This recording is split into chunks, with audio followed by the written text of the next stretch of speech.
BMW were not slow to use the reputation of their successful aircraft engines to promote their cars. Von der unbedingten Zuverlässigkeit der Motoren hängt die Sicherheit des Fluges ab. Es sind BMW-Motoren. Die große Erfahrung der bayerischen Motorenwerke kommt auch den Motoren der BMW-Kraftwagen zugute. Hochwertig, sicher und zuverlässig. Das sind die Merkmale des BMW-Motors. So ist der BMW-Wagen zum klassischen Fahrzeug geworden. Auf endloser Straße. Im pfadlosen Gelände. Bei sportlichem Einsatz. Und im täglichen Gebrauch. Immer und überall versehen BMW-Wagen mit vorbildlicher Zuverlässigkeit. In the late 30s, a confusing variety of engine and body combinations was available to the market. Freudigkeit ist Selbstverständlichkeit. The 320 and later 321 were both shorter and lighter two-door versions of the 326. They were different from each other, but all were beautifully finished, well-engineered cars. Im BMW fahren Sie bequem. But while BMW was achieving success with its family and luxury range, it had developed a new model that would become the greatest BMW classic of the 30s. BMW.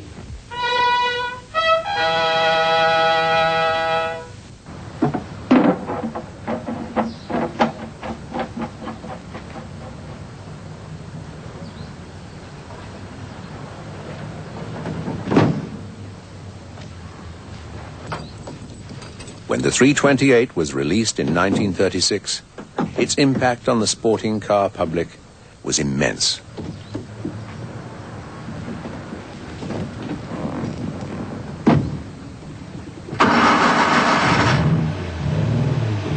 Its styling was a development of the 315-1 sports car.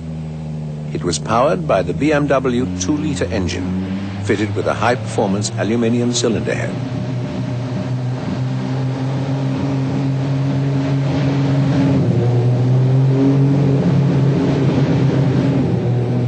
You could buy the 328 with a choice of gearboxes for the road or for competition. And there was also a choice of knock-off or bolted wheels.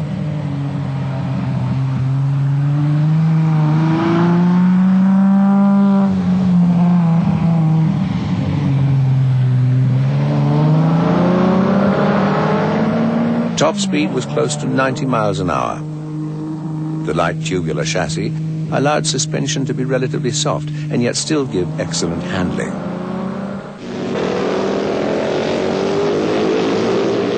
For the remainder of the 30s, the BMW 328 was a benchmark in sports car design.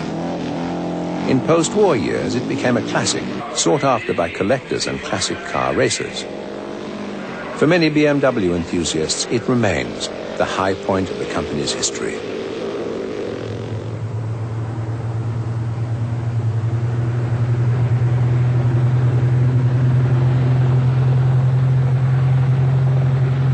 Elegant styling was a feature of the whole range of the late 30s cars.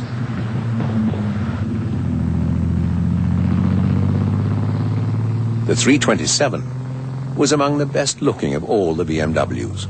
It was a two-door sports version of the earlier 326.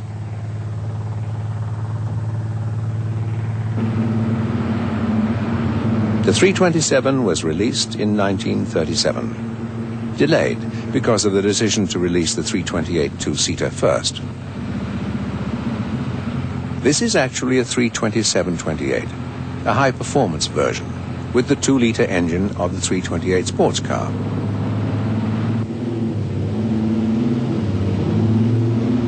By the late 30s, BMWs were strongly identified with the affluent end of Nazi German lifestyle.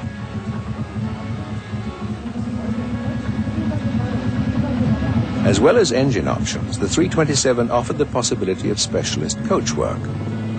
If you wanted it, you could order one of the many coach-built bodies in coupe or cabriolet style.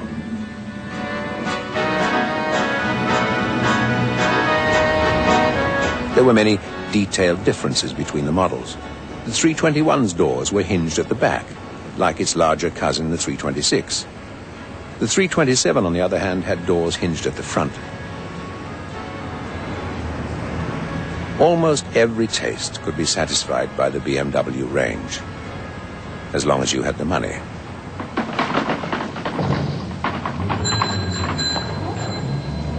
But while BMW continued to pour out its beautifully designed and engineered cars, the industrial might of Germany was being harnessed to build the instruments of war.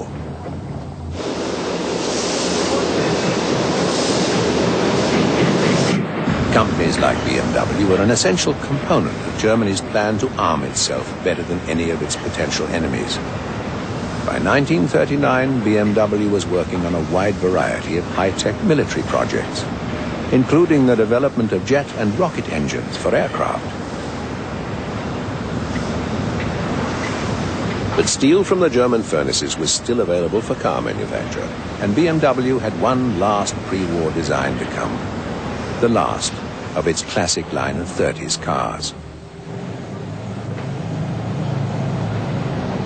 The 335 was released in 1938. It had a 3.5-liter engine and was a luxurious successor to the 326.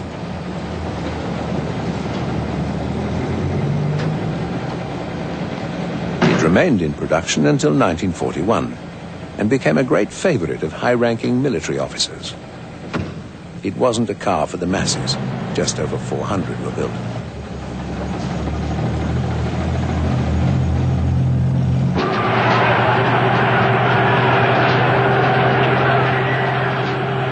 The declaration of war in 1939 was the beginning of the end for BMW as it had developed over its first decade as a car manufacturer. BMW cars continued to be built, but the design and development resources of the company were diverted to the war effort. The level of manpower controlled by BMW expanded enormously. Much of this increase came from prison and concentration camps. The company's expertise in aircraft engine production became a major factor in the Luftwaffe's technical superiority. The great Focke-Wulf 190 fighter was one of the many German aircraft powered by BMW.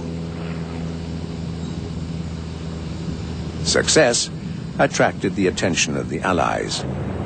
BMW's Munich factory was bombed round the clock.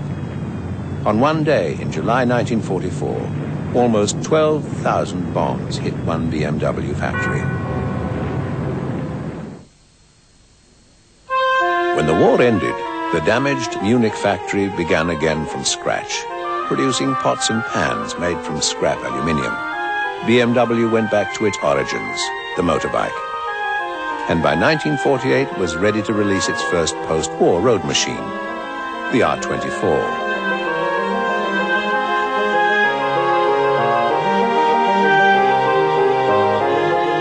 The original BMW car factory at Eisenach was now out of reach in Soviet East Germany, and it would be 10 years from the end of the war until BMW was allowed to rebuild its aircraft engine plant.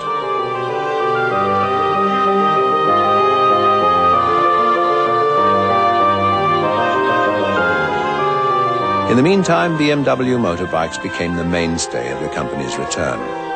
They were successful on the road and on the racetrack. The Deutsche Bank arranged the financing necessary to bring BMW back to life. There was no sign of a new car yet, but the R24 motorbike proved to be a winner.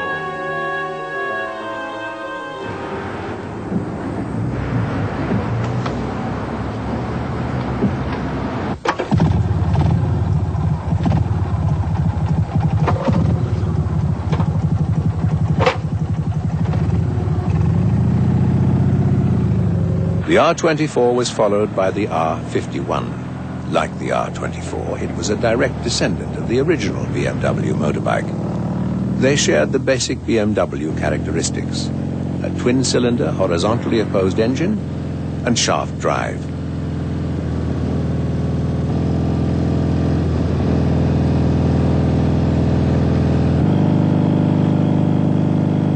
After the devastation of the war, resuming the production of BMW motorbikes had been difficult enough. But picking up the evolutionary threads of BMW cars would be much harder.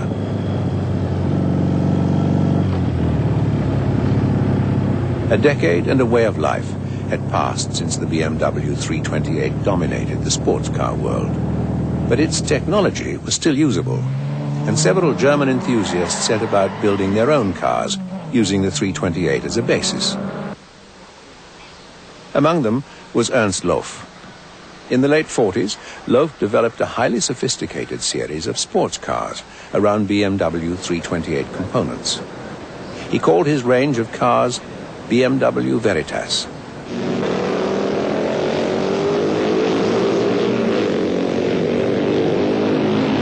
The Veritas cars were built for both racetrack and the road.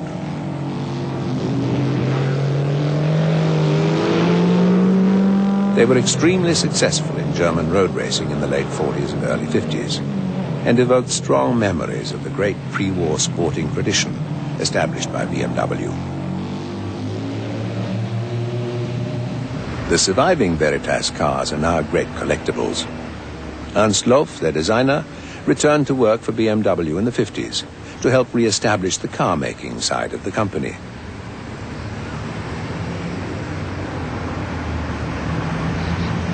But by the beginning of the 50s, the first BMW post-war car was still 2 years away, and the main production output of the factory continued to be motorbikes. Initially, motorbikes and sidecars were just right for an economy in which few could afford cars, even if they were available. BMW motorbikes appealed strongly to young Germans trying to rebuild their lives after the war.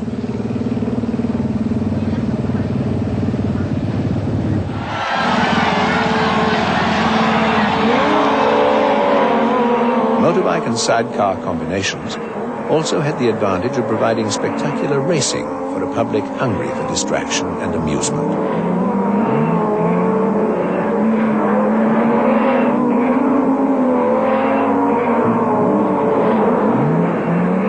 While BMW continued to dominate post-war German motorbike racing, argument continued inside the company about what kind of car to produce.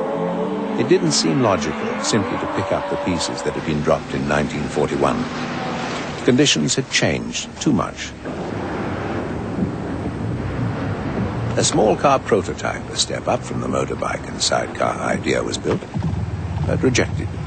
Directors favored a car that would measure up to BMW's pre-war luxury reputation. It was a strange commercial decision, given the economic realities at the time. The market for such a car had virtually disappeared. The BMW factory in Munich was still largely a motorbike production facility. When a prototype for the new luxury car was shown in April 1951, there was still really no means of mass producing it. BMW made a momentous decision. The company would invest all its available capital in building its own pressed steel stamping plant, which would take several years to complete.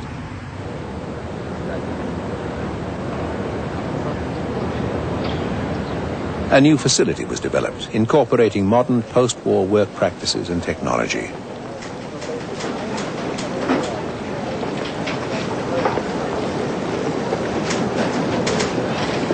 While the plant and all its support systems were being built, bodies for the new car would be contracted out to the coachwork company Bauer in Stuttgart.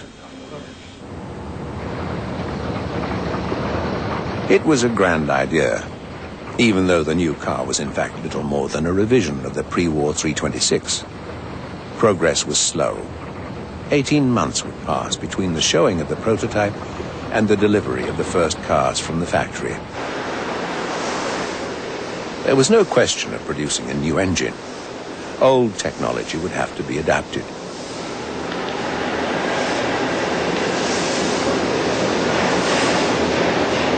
The new luxury car would be heavy, almost 3,000 pounds. But BMW had to use the pre-war 2-litre 6-cylinder engine to power it. The factory was equipped to produce motorbike engines. Tooling up to produce an old car engine would be a major expense. For now, a new engine was impossible. With only 65 horsepower available for such a heavy body, no one expected performance to be outstanding. But BMW saw the old engine as only a short-term solution. Engineers were already designing a 3.2-litre V8, with a power output double that of the old 6.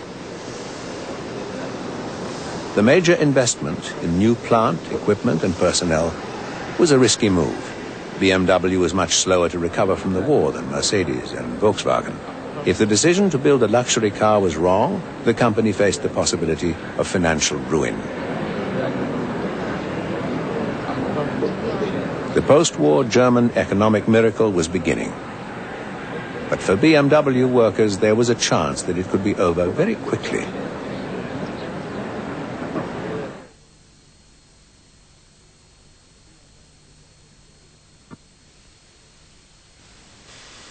In 80